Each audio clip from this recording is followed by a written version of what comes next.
সংসার সুখের হয় রমণীর গুণে, এই প্রবাদটা নিশ্চয়ই তোমরা সবাই শুনেছ। কিন্তু এই প্রবাদে যে আরও একটি লাইন আছে, সেটা কি তোমরা সবাই জানো?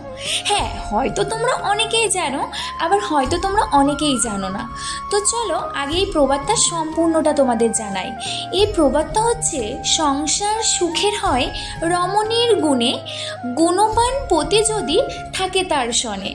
আই রিপিট দিস, সংসার সুখের হয় রমণীর গুণে, ভালো করে শুনো কিন্তু, গুণবান, হ্যাঁ গুণবান পতি যদি থাকে তার সনে। অর্থাৎ একটি সংসার তখনই সুখের হয় যখন তার রমণীর সাথে একজন গুণবান পতি সব সময় থাকে। অর্থাৎ একটা স্ত্রী যেমন রমণী হওয়া প্রয়োজন, একটা পুরুষেরও ঠিক ততটাই গুণবান এবং তার স্ত্রীর পাশে সর্বদা থাকা প্রয়োজন, তবেই সংসারটা সুখের হবে।